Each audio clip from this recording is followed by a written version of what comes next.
All right. Good afternoon and evening, everyone. We're so glad that you took time out of your Saturday to join us.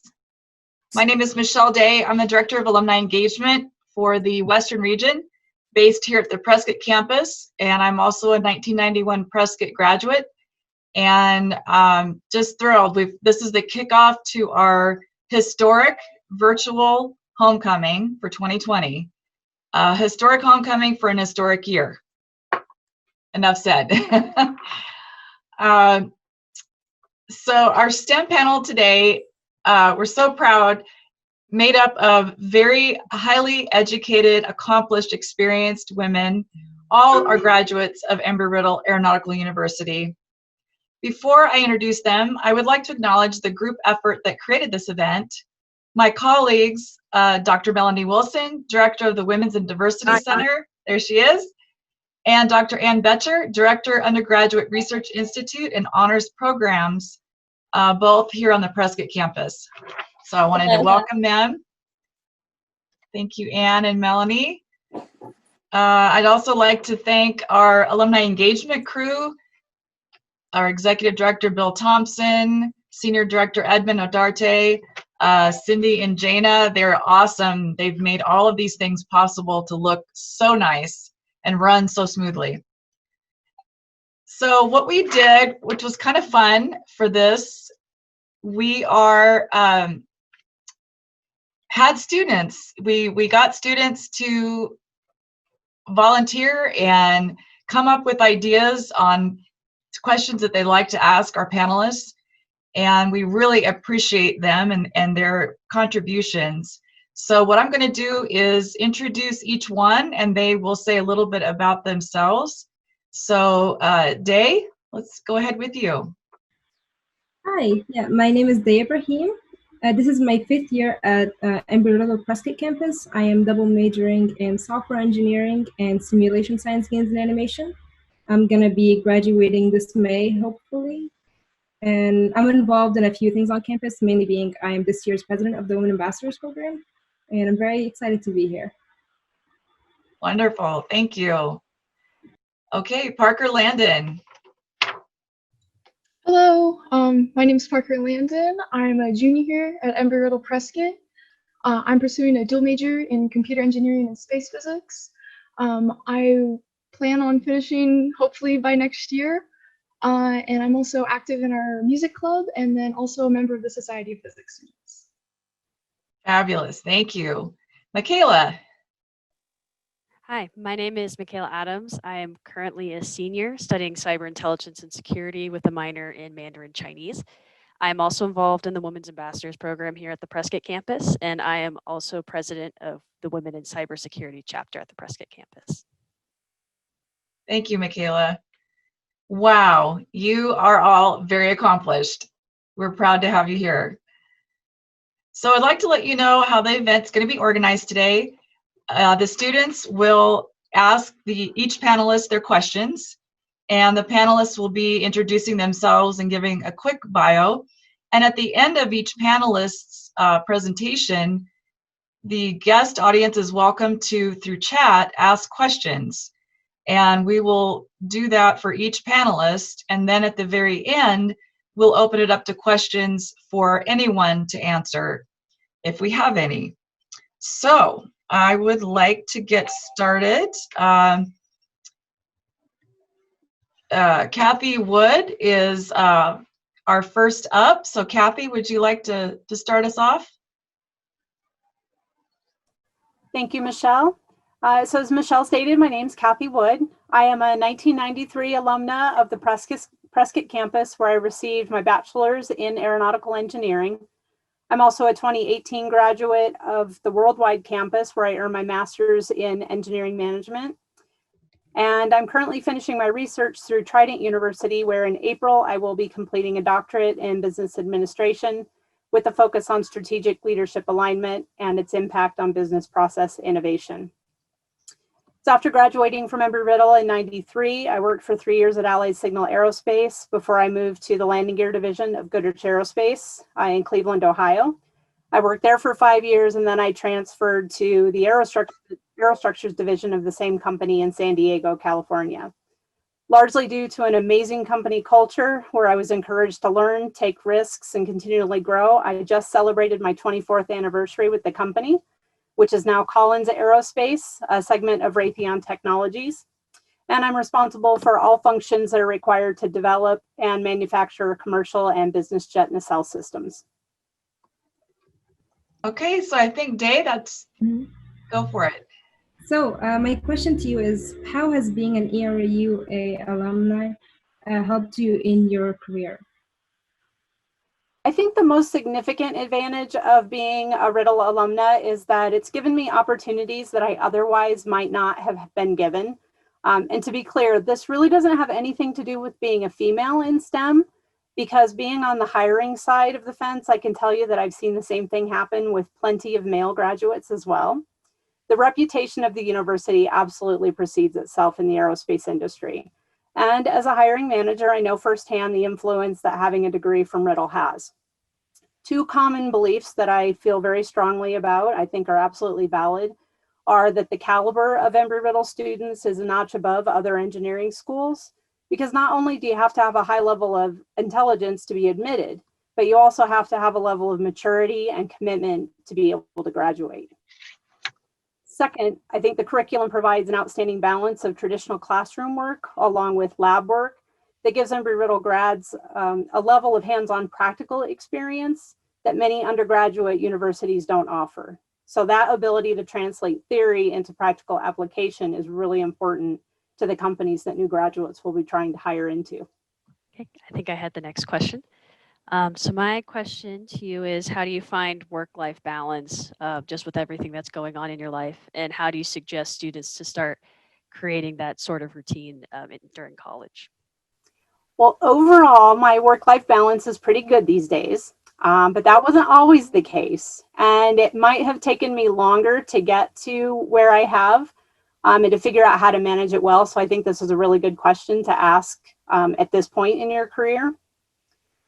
There's certainly no one-size-fits-all answer, but finding the right balance starts with being honest with yourself about what's most important to you and what you're willing to sacrifice to get it. You also need to realize that the answers to that question will change over time. And while initially maybe the answers are only influenced by you alone, in the future, they'll be influenced by a spouse or by children or maybe even by elder parents. My advice, though, is definitely to think about it now. Figure out what stresses you out. Is that chaos or schedule pressure or competing priorities? And then also think about what gives you relief. Maybe it's exercise, music, or hobbies. And then use those things to balance each other out. Also remember that what employers ultimately need from you is a consistently high quality product. So today, many employers, especially in the post-COVID world, are realizing that they can get better results from employees when they give them an objective to achieve, and then they give them the flexibility to manage their own work hours and location as compared to results that they may get from an employee that sits behind a desk for 40, 50 or more hours a week. This isn't to say that all employees or all people can excel in the work from anywhere at any time world. Some people still require structure, and that's why it's really important for you to understand what works for you as an individual. If you sit at a desk for 50 or 60 hours a week because you're trying to create the perception of commitment, you may not only fail at that, but you may also negatively impact non-work areas of your life that you value highly. Thank you so much for that advice. My question for you is, out of all of your skills, what do you think benefited you the most in your career? That's a really interesting question.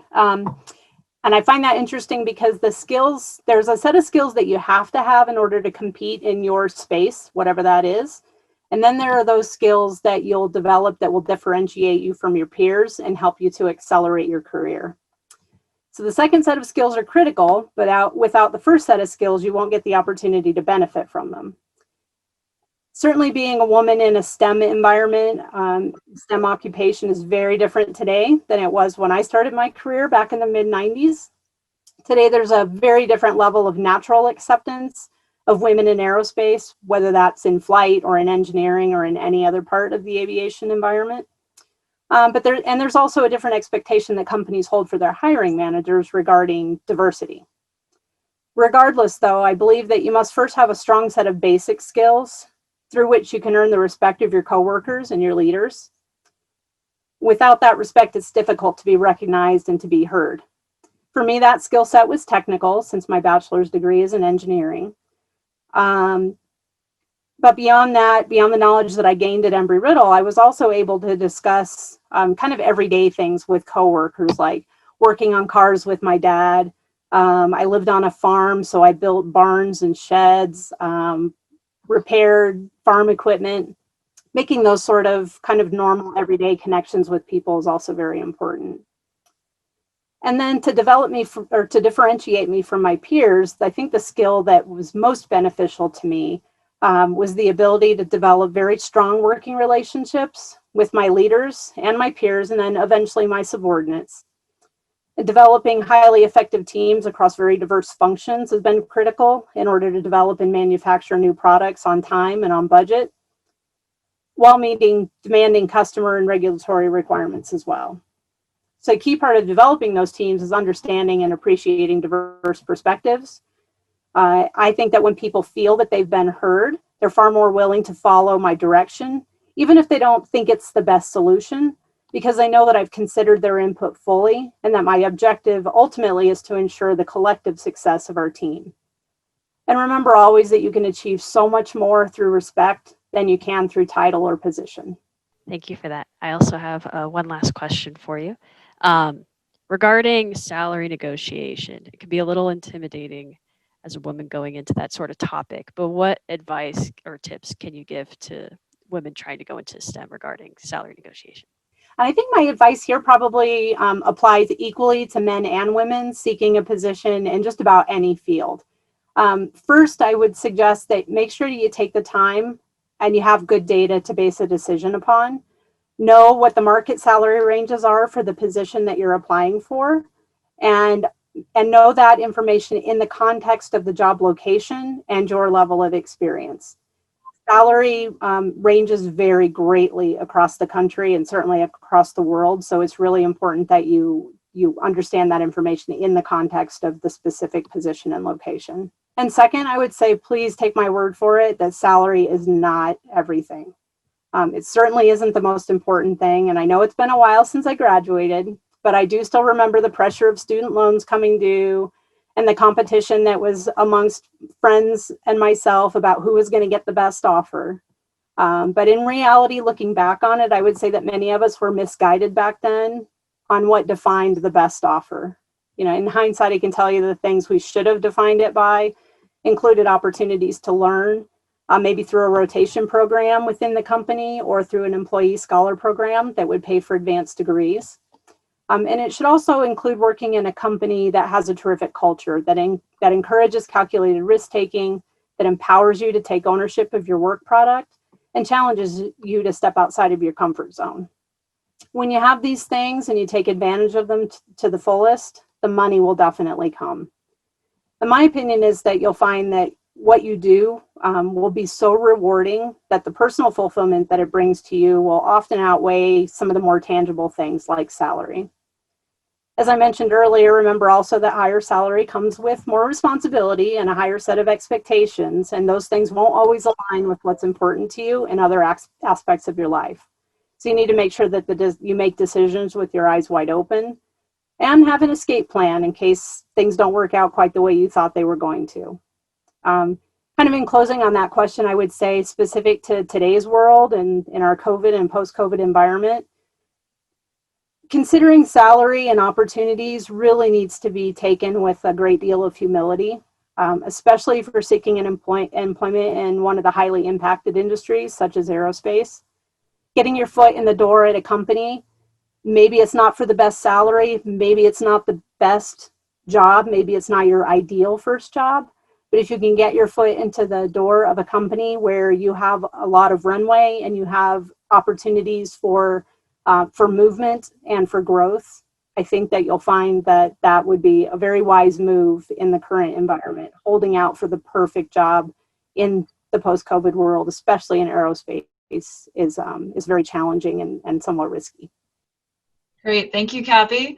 I like that. Make sure there's a lot of runway. That's a good visual. Thank you very much for sharing your experiences with us, Kathy. Thank you. Now we're going to move on to Jacqueline. Hello, everybody. Good evening. As Michelle said, my name is Jacqueline Ernie. I am a 2007 Embry-Riddle graduate from Prescott's campus, and I studied aeronautical engineering.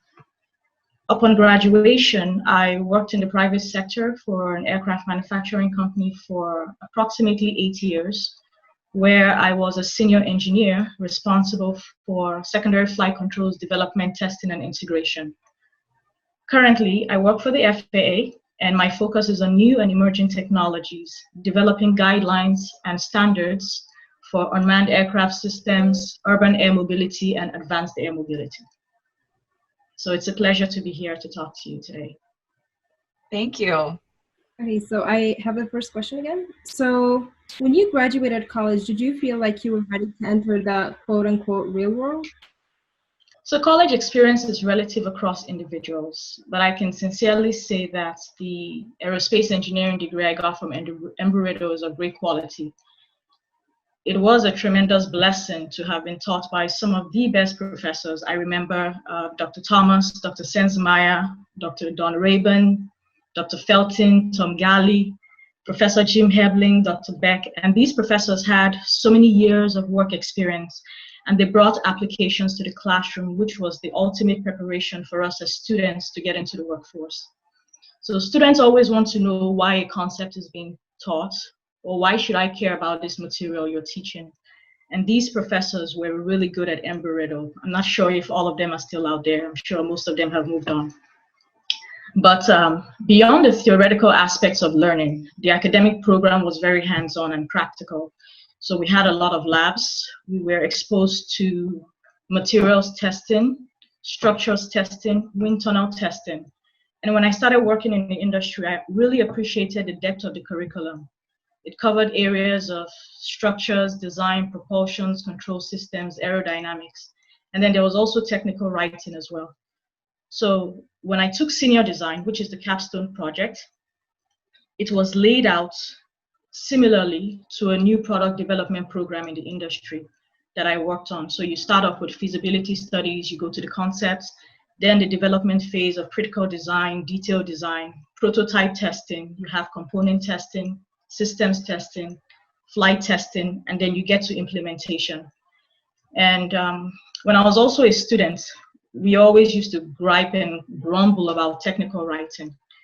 And technical writing is actually one of the most important skill an engineer needs. People always say engineers don't know how to write, and it's true. So we have to, it's very important that we're able to report orally and also in a written format. Sometimes in the industry, you have to write memorandums of understanding, memorandums of agreement, and these have legal implications if you don't get it right. When you do a testing, you also have to write technical reports. If your systems fail, you have to report on it. Sometimes you have to give executive level type briefings and presentations. So it's very important, and I'm really appreciative of the fact that I went to Embry-Riddle, because it was worth the money, even though I'm still paying for it. So I've been out of school and working for over 13 years, and it has been a very rewarding experience, I must say. Thank you for your answer. I do have one more question for you. So what do you look for in a leadership role or opportunity, and how do you assess what is right for you? So leadership is very tricky. I would like to believe that before somebody seeks out a leadership role or an opportunity, they've given a lot of serious thoughts about why they want to be a leader to begin with. So the first question you ask yourself is, why do you want to be a leader? And there are certain qualities that you have to exhibit. So a leader has to be a visionary. You need to be able to see ahead and take the right steps to get your team members to a decision. It's one thing to have a vision, but it's also important and very necessary to be able to articulate the vision so that people can follow it.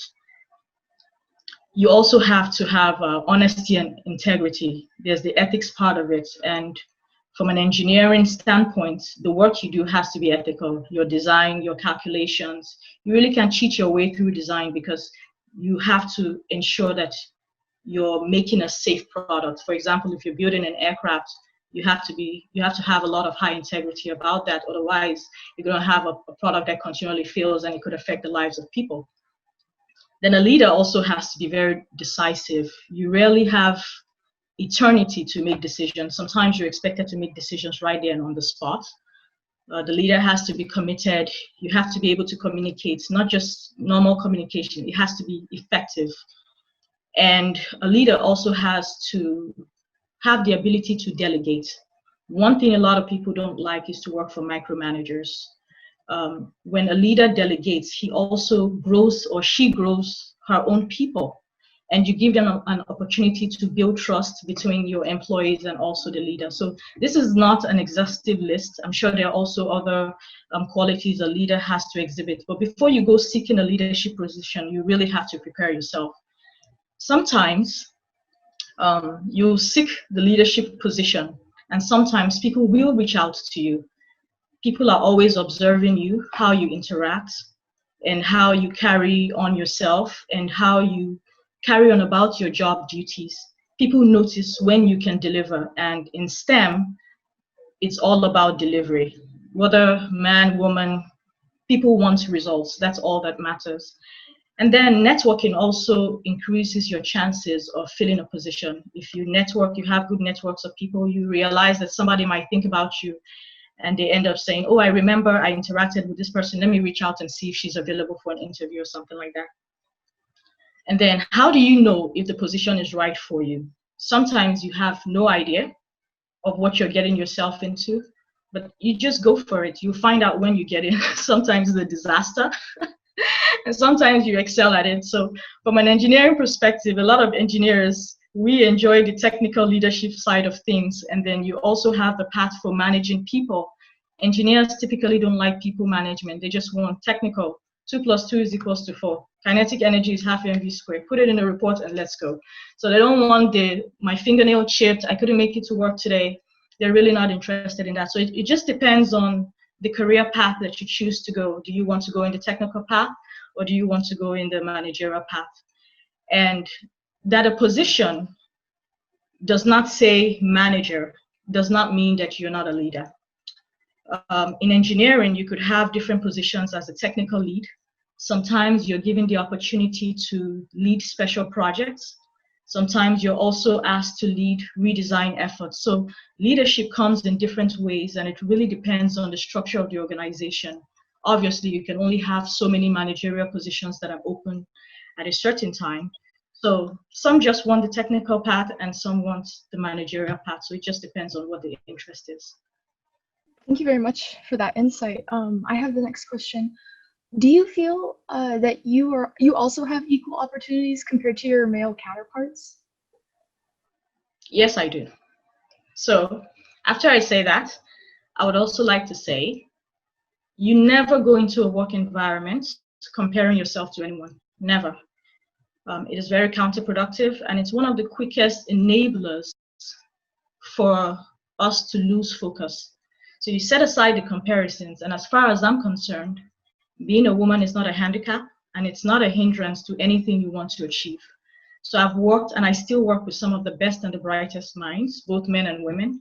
And the STEM field, like I said, is about results. So a problem has been identified, just solve it. Bring your imaginations to life. You need to be creative, you need to think critically, and you need to be able to work in a collaborative manner with others. After all, it's all about bringing the ideas to life, and we are all bright minds, so it shouldn't exclude us from providing results as well. So the opportunities are there, but it's very competitive, and people are always vying for the same opportunities as you. I can imagine one position alone can attract hundreds to thousands of interest and application, and in the end, they pick just one. So how do you stand out is the question. Your knowledge, your skills, your abilities must grow over time. Some of it comes with on-the-job experience. Some companies will have in-house training and development programs. So take advantage of it. There are also rotational programs or detail programs, which are similar to 3 to 6 month assignments that allow employees to move from department to department, and you get to learn different skills and you develop yourself. Some companies also pay for individuals to go back for their advanced degrees like master's and PhD programs. But one thing I will say is you don't wait for a company to develop you. Take the initiative, be responsible for your own personal development, especially if it's not being offered by the company. And sometimes you find out that if a company offers you some type of professional development, like for example, if you want to go for your master's or your doctorate program, if you get to a situation whereby there are budget constraints or other issues, financial issues within the company, the program gets canceled and you are at a disadvantage at that point in time. So that's why I tell a lot of people, take the initiative, develop yourself. After all, you're investing in yourself. And so you will get some opportunities and then you will not get some, but I don't think it's worth being discouraged about not getting certain opportunities. If you don't get your opportunities, try to understand what the gaps are and you just continually improve yourself. But the good thing is just be ready when the opportunities present themselves. Thank you so much for that. And I do have one final question for you. So what inspired you to go into STEM, and what advice would you give to young women wanting to pursue careers in STEM? So STEM for me was not much of an inspiration. It was born out of interest. So I must have been 3.5 years old or 4 years old. And my parents always asked, what do you want to be when you grow up? So the first time they asked, I was like, I'm 3.5 in my mind. But when I think about it later on, I began to realize that there were two seeds being planted by the questions they asked. One, there was something called a future. I needed to be somebody when I grew up. Secondly, I was not going to be a child for the rest of my life. So as I grew older, my academic achievement showed my strengths. I was good in mathematics, I was good in sciences, arts, business, and I just eventually picked the path of engineering. My parents were very involved.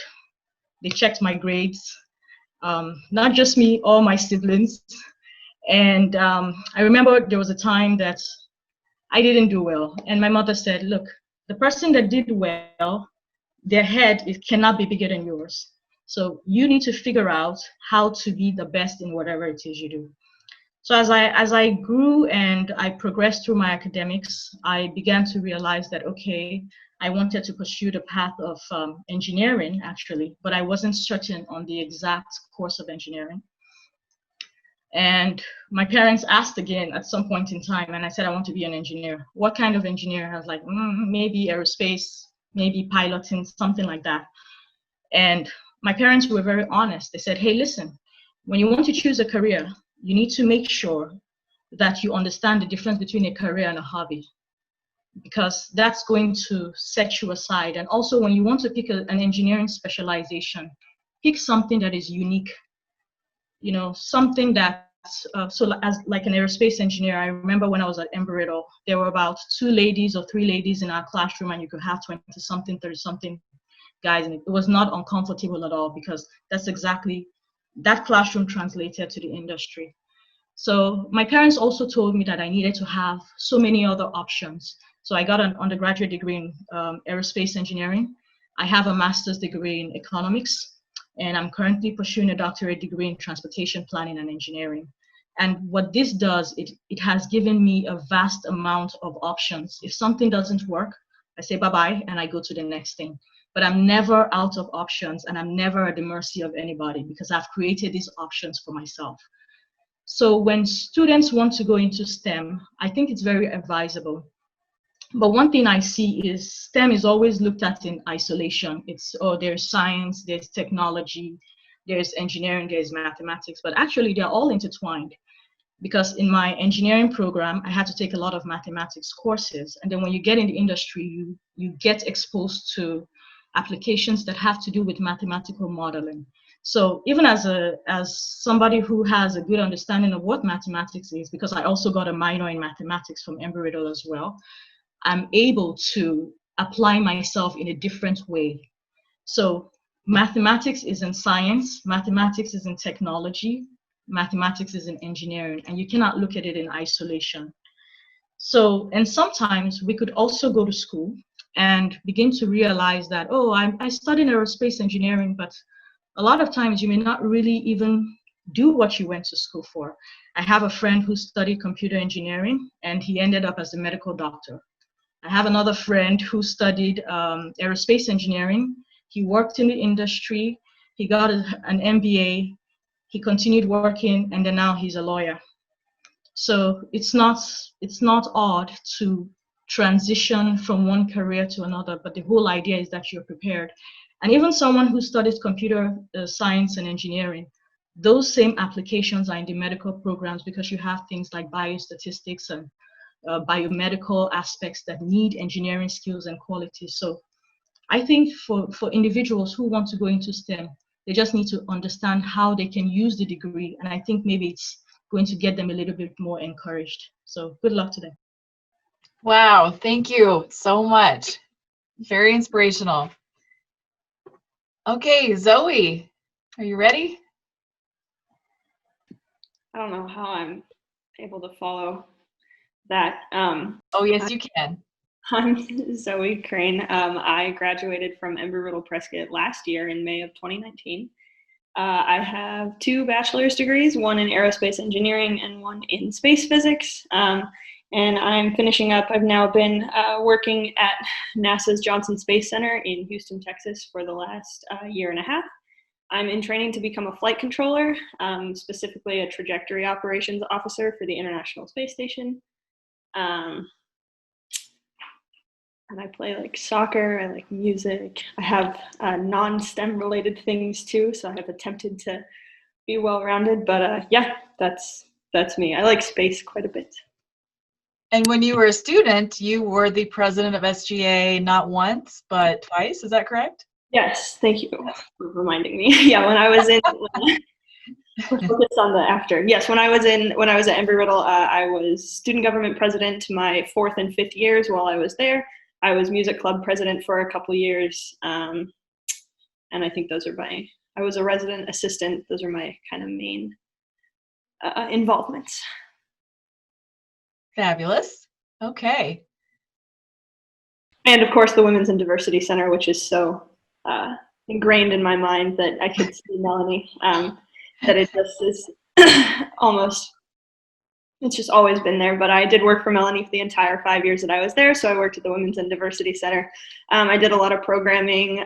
When I was SGA president, we tried to work together pretty closely, and it was a great experience. So speaking of things that prepared me for the future, not just the Embry-Riddle kind of technical experience, but the ability to work on campus, the ability to be involved in all of these other extracurriculars. That's really what has allowed me to get to where I am. So thank you to everybody, but to Melanie in particular, since she's here. Yes, definitely. Yay, Melanie. Okay, Day, do you want to start? Yeah, nice to see you, Zoe. So my question to you is, how can women support other women in their organizations? Good to see you too. I think for me, at least in my experience, I think a lot of supporting women in the workplace and just in general at this point is just by being kind of a presence and talking openly about your experiences and the way that you have moved through your professional life, your school life. There's strength and support in numbers. And a lot of the time I feel like women, and particularly women who are just starting out in the professional world, kind of go through the same experiences, be they good or negative, if that is what ends up happening. But everyone kind of goes through them in silence. And so one of the things that has always been the best help for me as a student and now as someone moving into the professional part of my life is knowing essentially that there are people who are there who understand kind of the different ways that you move through the world depending on all the different diversity aspects of who you are. It's very easy to feel alone when you're outnumbered, and I know that women who have attended Embry-Riddle are aware of that feeling. Only being a quarter women can definitely take its toll at times and make it feel like you're the only person who's going through what you're going through right now. But that's just never the case, right? First of all, with 7 billion people on the planet, it's impossible for us ever to have an isolated incident. But on top of that, just knowing that there are, situations like this where everyone can come together and understand and talk through things that have happened and talk through their successes, being able to come to a place and be able to, talk about how good things that you've done without worrying that somebody's going to think that you're bragging or coming off too strong, or all of those different types of kind of buzzwords that get associated with strong women and that type of ideation. And then for just generally women supporting other women, there are the really easy things where if something, if a coworker says something that might not align with what you see or what's going on, calling things out, making sure that we're not just kind of supporting each other from behind the scenes, but verbally supporting each other in the moment. When something happens that shouldn't, we call that out, we call attention to it, and we ensure that that type of thing isn't going to happen again. And again, that can be both a good thing and a bad thing. When someone does well, we praise. When someone does not do as well, we, in private, work with that. But yeah, this at the base level, I think being present, being available, being a force, being vocal, all of these are things that we can do to ensure that not just ourselves, but other women around us can be successful. Thank you for that advice. My question to you is, what does being a woman in STEM mean to you? Yeah, I think so. Similar to what I just said, to me, being a woman in STEM just means being present and being visible. We've all heard the phrase, you have to be twice as good to get half as far. And that's a phrase that is applied not just to women, but to all different minorities, anybody who looks different than what we expect average to be. And unfortunately, what that idea creates is that only exemplary women or exemplary minorities are worth including and are worth hiring. And that tells us that we must earn our recognition and respect, which is simply equal treatment. But the way that we earn that is by being the best. And that's really damaging because obviously we should always work to be the best that we can be, right? All people should strive to be the best versions of themselves. That's just should be human nature. But at the end of the day, a team of perfect women is not going to solve the shortage of women in STEM, and it's not going to go convince every hiring committee to start hiring just tons and tons and tons of women. At the end of the day, it's just that the more women who are present in a room at any given time is going to encourage more. And part of that just is because once you prove essentially that women are the same level of workers as men, some are better, some are worse. Everyone has their own strengths that they bring to the table. We simply bring different strengths than men do because we are inherently different. That does not make us worse, and that does not make men better, and vice versa. But at the end of the day, if we ensure that there are women in a room in the first place, the women who join afterwards are more inclined to stay there. Because once again, we can tie it back to this idea of support and making sure that we have a network, we have the connections that are necessary. When I walk into a room and it's half women, it's like the coolest feeling ever. And it's not one that I have experienced in my professional career. And it's not one that I got to experience very much at Embry-Riddle. And so it's something that we all have to do and we all have to kind of take on, is to make sure that we can provide that opportunity for women in the future. Thank you, Zoe. I have a similar question to what I asked before. Have you felt that you have equal opportunities compared to your male counterparts in your career? So I do as well, actually. I do feel that I have equal opportunity in my field. Basically, everyone I work with, so with flight controllers, you all have the same job title. You are a flight controller. And then you're separated into your different groups. And each group has a focus, and there's a part of station that you're essentially in charge of and working with and that type of thing. And then you have a group lead. So everyone's roughly at the same level, and then you have your boss. And then there's obviously varying levels of program management. So moving up, moving around professionally is really the same level of difficulty for everyone. That being said, of course, it's getting your foot in the door in the first place is what is unequal about the experience. So yes, I've made it, and I'm lucky enough to work for a place that values all of its employees equally once they're there. But what did I have to experience to get my foot in the door that might be different than men and different than anybody else, right? And so your opportunity is there. Everybody has the same or very similar opportunities, right? I have the same opportunity as anyone else from my financial background, from my ethnicity, from all of those different aspects, but it's the likelihood that starts to differ, right? And so Embry-Riddle, for example, as a whole, is about, or at least Prescott is about a quarter women. And then engineering itself is about 18%, which is even lower. But space physics, though it has approximately 45 students, is about 50% women. So it's cool to walk into a space physics room and have it be 50% girls. There are 6 people in the room, so there's 3 girls in the room, but it's something, it's a start. Versus walking into my 60-person, common engineering class and being one of maybe 6 women in the entire place. And we know, of course, that women are not inherently worse at science or worse at math than men are. So clearly there is a different reason that there are less women in STEM in the first place. And by clearly, I mean, of course, there's a laundry list of reasons that there are less women involved in STEM than men. And we don't have to get into the history of that and the years that have gone into that.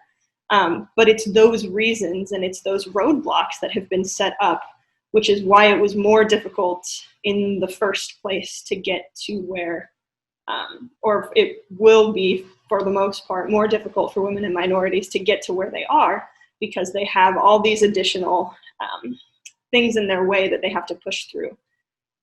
And so once you get there, right, opportunity is the same, but how easy was it to get to that point in the first place? And that's what has the potential to put you at a disadvantage.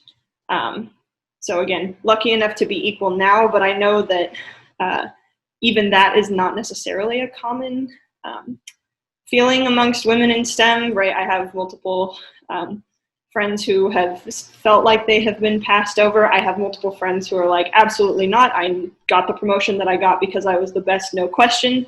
And that's just the way it is. And that's kind of what goes into, the entirety of the experience of being a woman in STEM, is there is no one answer for everything, and there's no one catch-all experience, but there are established things that we can agree upon, and that is that the STEM field has been prejudiced against women and minorities in the past. And even if you have equal opportunities, once you have gotten your foot in the door, it is harder to get your foot in the door if you are not in the majority.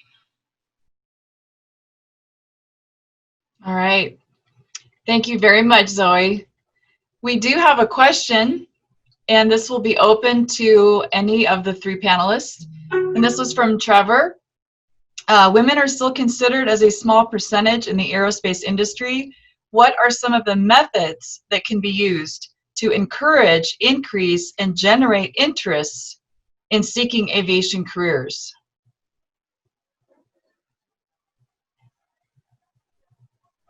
I can attempt to answer that. Okay. So, because I've been in the aerospace industry for about 13 years, a little bit over, it's about interest. STEM is interest. It's the same way somebody decides that they want to be a teacher or they want to be a lawyer.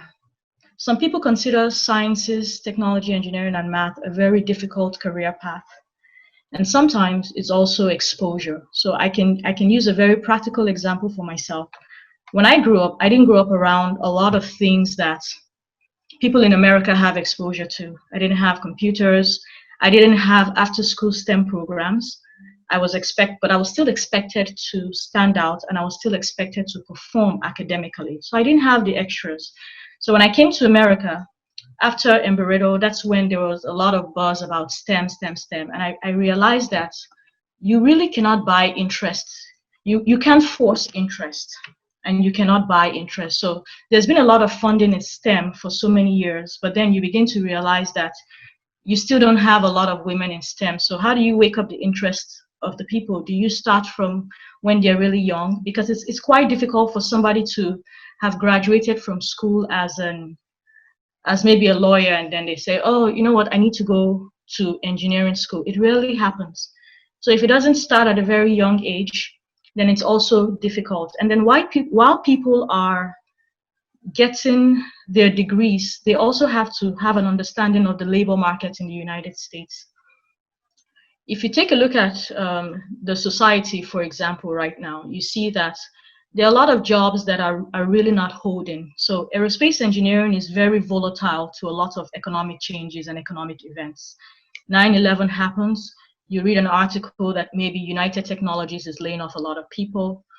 You could read that Airbus is laying off a lot of people. Boeing has a mechanical issue or a serious software issue, and they lay off masses of people. So it's not really encouraging. Aerospace engineering is very cyclic, and people are typically looking for stability, if you ask me. People want stable careers.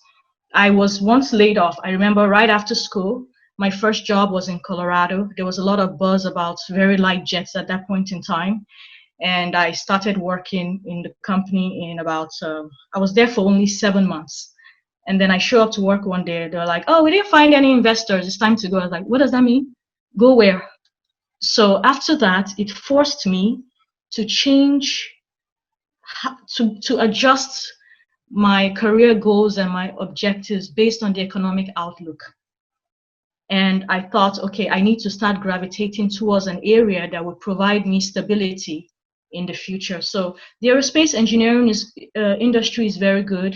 It's very cyclic, but kids need to be exposed to science, technology, engineering, and they can't wait until they get to school. Sometimes it has to also begin in the household. Like I said, my parents asked me what I wanted to be when I grew up, and I told them I wanted to be an engineer, or I thought about it. And I have an older sister. It's so funny. My dad asked her, what do you want to be when you grow up? She said, I want to be a dancer. My dad is like, no, come back here. I need you to have a career. That's a hobby. You can be a dancer, but you also need to have something that is stable. And now she's in the healthcare field as well. So all my siblings, I have a brother who's an electrical engineer, and my parents really pushed us to go in a direction of stability, also understanding the economic changes. So I really love the aerospace industry, but it's a very cyclic industry, and people want stability. Okay, would Kathy or Zoe, thank you, Jacqueline. Would Kathy or Zoe like to chime in on that? Sure, I will. And I agree with the what was just said about starting young.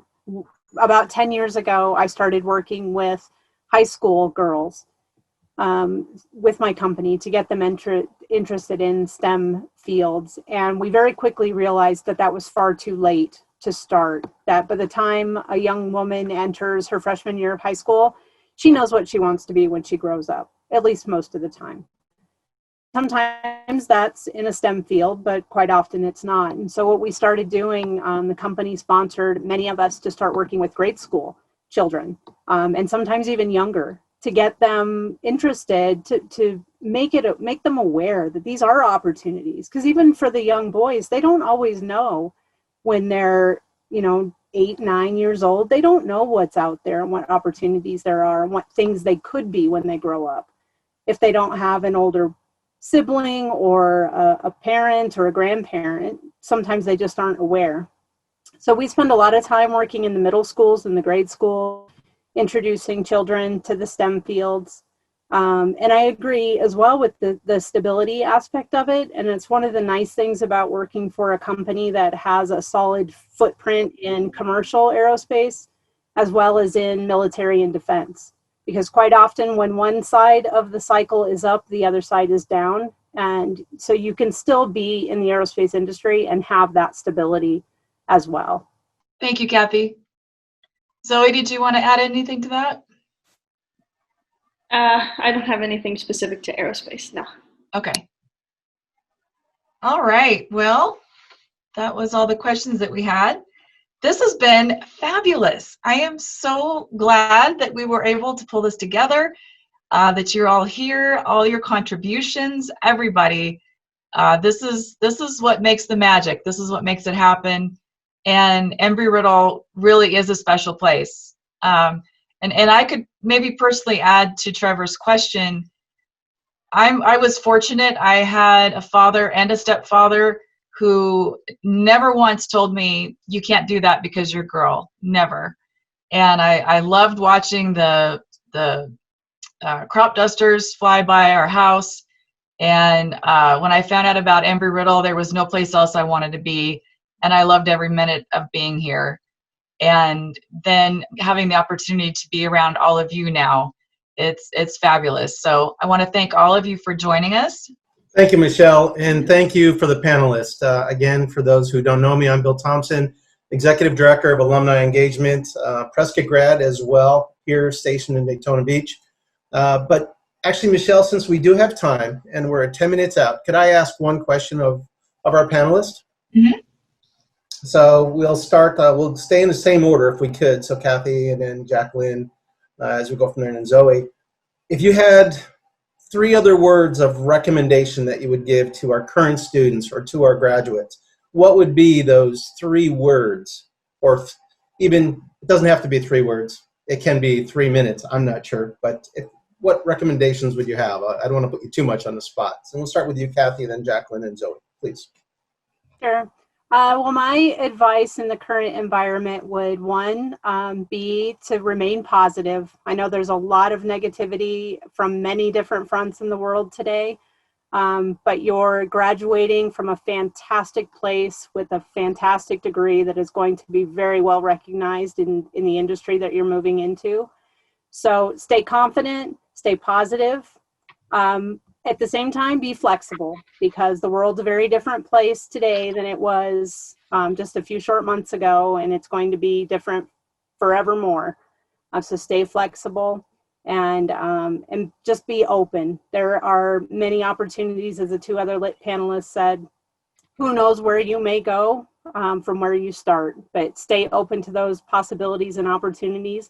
And don't be afraid to step out of your comfort zone and take an opportunity that might scare you to death today, but you may look back on that as one of the best decisions you ever made for your career or for your life.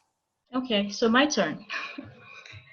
So in terms of what I think about a good advice to give, focus is very important in the industry. There are a lot of distractions out there, and it's very important that you understand that the academic degree that you get from Embry-Riddle is actually one of the best anywhere it can be used. You have a lot of alumni. Sometimes they pick up your resume and they look and they see Embry-Riddle and it's very attractive, and they may not tell you that you get an interview because you're an Embry-Riddle alumni, but it actually works. Like when I came into the FAA, I realized that one of the individuals who interviewed me was an Embry-Riddle alumni, but I didn't know during the interview process.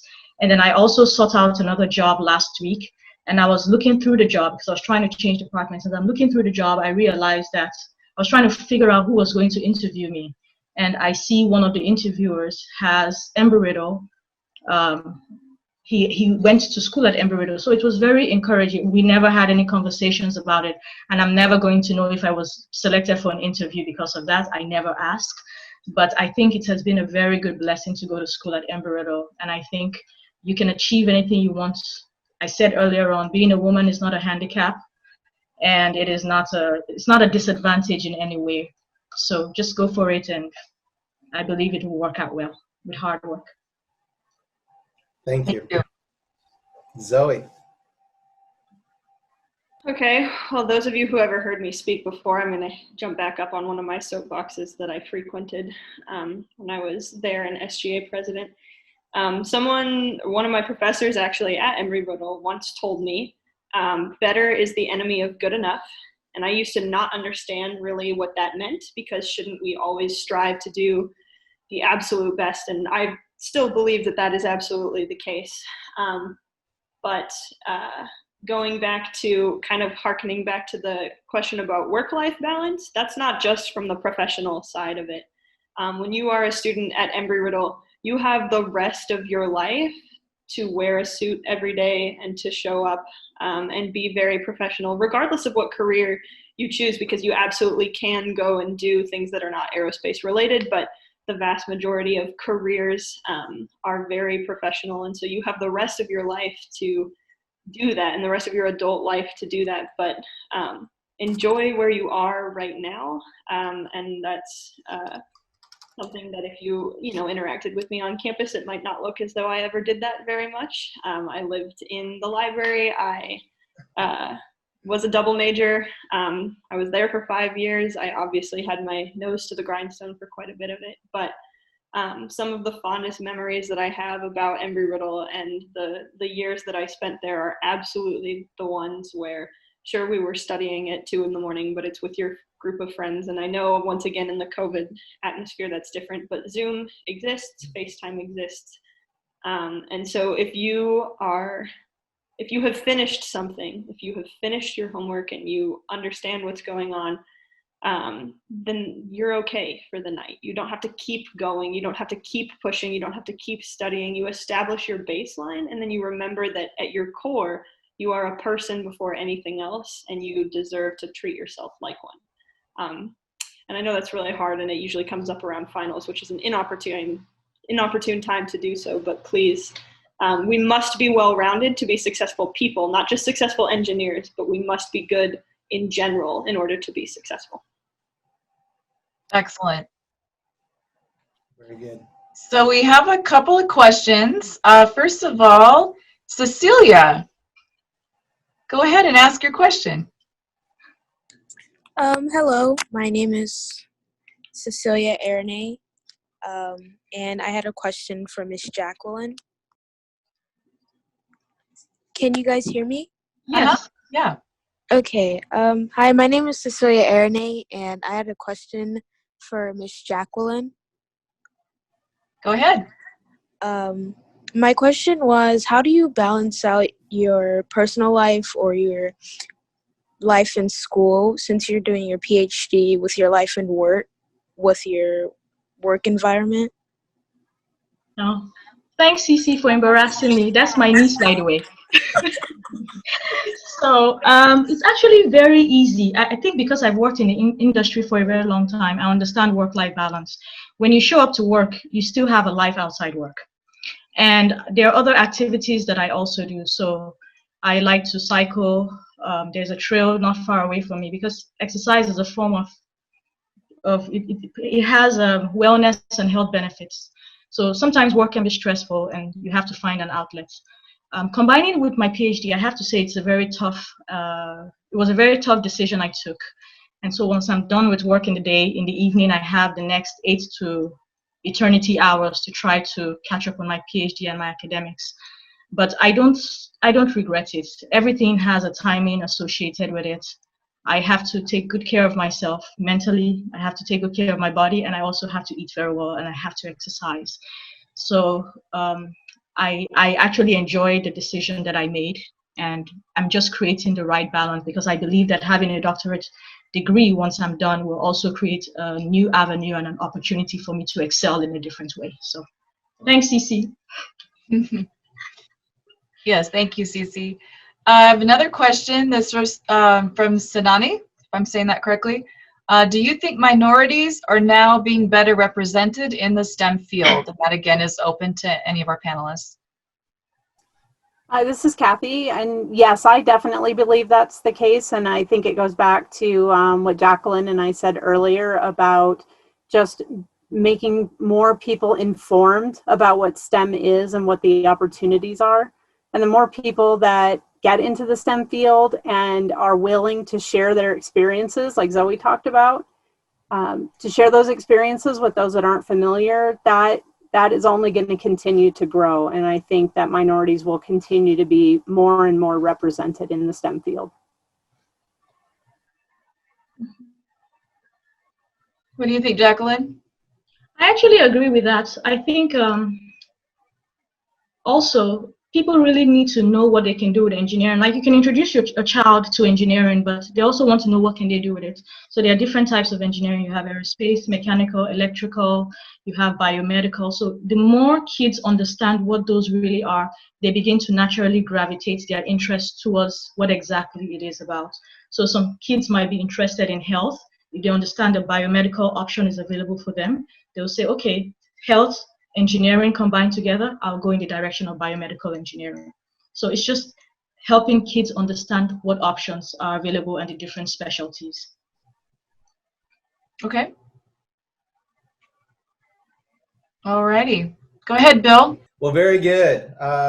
Again, good evening, everybody. This has been a wonderful session, very informative. What a great way to kick off our historic virtual send-off or virtual homecoming. As Michelle asked for me to close out tonight, we wanted to talk about, she already mentioned the events we have coming, and she asked me to talk about our door prizes. So we will be, there is a door prize. It is a gift certificate that goes to our bookstore, and it will be, for tonight, it's $20, and there will be more. You have to be one, you have to have registered, you have to be in attendance, you have to be an alumnus or an alumna, and you have to be or a current student. So those are the ones who can win. Once we take your name and put it in a drawing, we will then compare that to your GPA. We'll look at your initial SAT scores. We will check to see if all your term papers were in. We'll look at attendance records. After that, we are going to talk to security and safety to double check if there's any parking violations. And once we've finished that out, we realize we're not going to be giving out this door prize tonight, but we might do it at another time. But look for tomorrow. You may see an opportunity for a door prize. We will notify winners via email. What I'd like to do, if we could, this has been a fantastic panel. It's been a great opportunity. If we could all put their cameras back on, we would like to take a screenshot of everybody who's here. I think this is a fantastic group. It has been very worthwhile, and we'll do the screenshot. But while we're all there, in addition to that, if we could give our panelists and everybody who helped pull this together a round of applause, if we could do that. We'll wait for everybody to come back on screen. But I would just like to say this has been absolutely awesome. We need to do this again. Thank you so much. I'm not taking the picture yet. I just want to give everybody a round of applause. So let's just thank you, panelists. Well done. Thank you for the students who supported. Thank you for the team. Wonderful job. So with this, we'll give everybody just about 10 more seconds. We'll be calling out a smile. And I just want to say thank you, everybody, for being forever an Eagle. This has been very worthwhile. And what a great looking group of Eagles we have in this room tonight, and proud parents and nephews and nieces and family members. We should all be proud.